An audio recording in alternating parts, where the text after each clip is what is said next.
Welcome to the National Briefing. I am Kelly Nash, your host. Going to guide you through the news of the day, sometimes with commentary, sometimes not. No commentary yet available from me.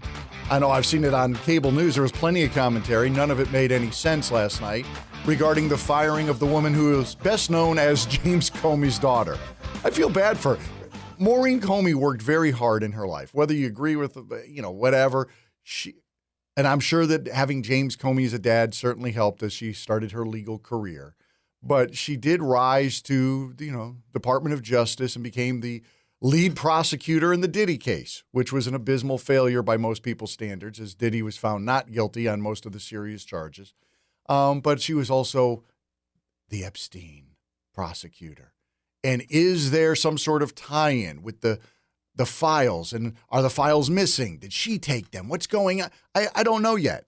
We'll find out when Pam Bondi makes an announcement. If she makes an announcement, then perhaps we can provide some sort of analysis of what happened. But as of right now, the only thing we know is that Maureen Comey is now a former employee of the Department of Justice and is moving on to, play seashell games on the beach with her dad or something.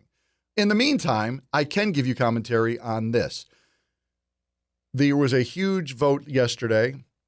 The House is clawing back in this vote about $10 billion, which is a fantastic thing. Very rarely do you see the government go back and try to get some of the money that it feels like it's been wasting. About $2 of that billion is coming from NPR, PBS, also known as the public broadcasting. Things change in the world. And that's true on, look, I know that the Democrats have been trying to change the definition of gender. That's an evil thing to do, by the way. Young people who are not yet comfortable in their own skin, then you throw in the possibility that they might not be the gender that they actually are. That's an evil thing to do. And yet they're pushing it. That is not something that most of us dealt with growing up, is that you might be born in the wrong gender. But Democrats are doing that. They changed the definition of vaccine. They've changed the definition of a lot of different things. But that's a change that they think is a good change. Now, if you just look at like the way most Americans think, common sense things, we are changing whether or not we should use tax dollars to fund public broadcasting.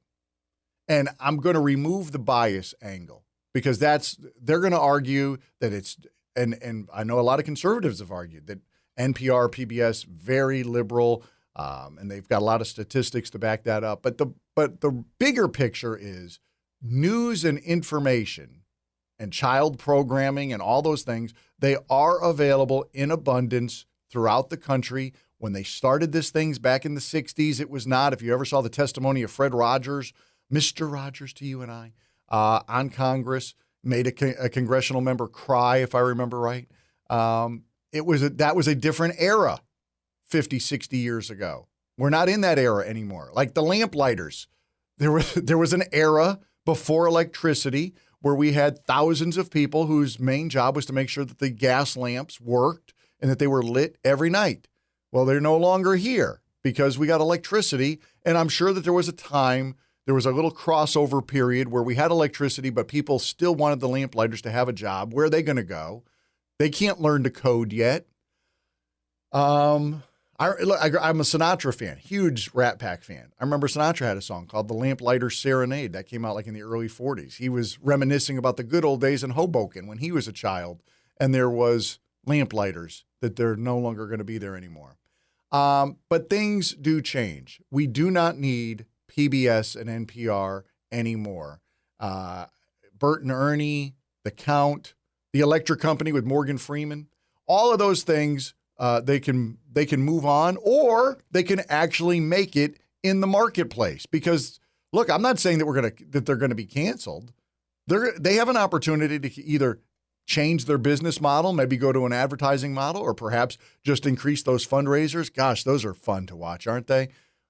People do. Will you give us $500 so you can get a tote bag? Anyway, Chuck Schumer was decided to elevate the argument because now if you don't fund it, people die. Now let's talk about the cuts.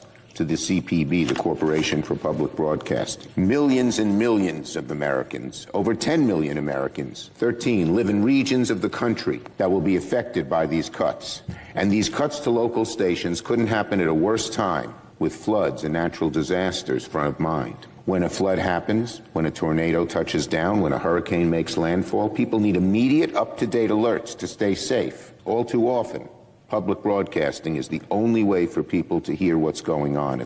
Does anybody know anybody who's ever claimed that listening to NPR or watching a PBS channel is what got them through a weather emergency?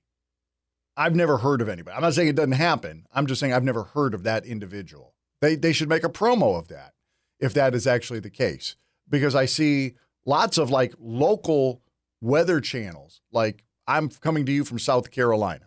In South Carolina, there was a massive storm decades ago. It's like called Hugo. And they sometimes will, up until very recently, there was a guy named Jim Gandy who was the local weatherman who properly called the path of Hugo. He was like the first one and the only one who got it basically 100% right. They would run promos talking about that and how many people benefited because Jim Gandy was able to accurately forecast where Hugo was going to go. We see this all the time. I get it. Cable news, maybe not everybody's got access to cable news. Okay, I'll give you that. But everybody should have access to a local television station. Let me put it this way. If they don't have access to a local television station, Chuck, then they don't have access to public broadcasting. And if they don't have access to the public broadcasting, what difference does it make? You're claiming 13 million Americans rely on this as for up to the second information. If that is so false, and it's their only hope.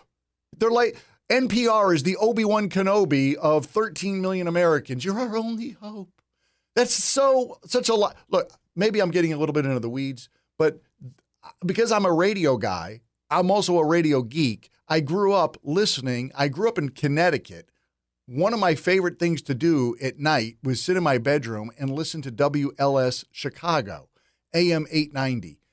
Why would I? Well, first off, I was fascinated that it was in a different time zone. And every time they'd give the time, it was an hour behind us. I always found that fascinating. Listening to local traffic and weather and stuff out in Chicago and how much different it was going to be than Connecticut. I was a geek but anybody can listen almost anywhere in America to WLS. Now, that's not the only what they call a clear channel station. 50,000 watts, protected by other frequencies, meaning they can't turn up their power to compete with them, especially at night. I mean, this country is filled with them. Portland, Oregon, Nashville, Oklahoma City, Sacramento, Cincinnati. I'm just looking at a long list here. Baltimore, Des Moines, Pittsburgh. Pittsburgh is the first radio station in America, I believe, right? KDKA. We have these radio stations, Chuck. People could listen to that. They should listen to those stations. And that's actually where most people would get their information in the times of an emergency. For you to say that we need to fund it or people are going to die, that's beyond hyperbole. I don't even know what we call it at this point. But you're getting into a new stratosphere, Chuck Schumer.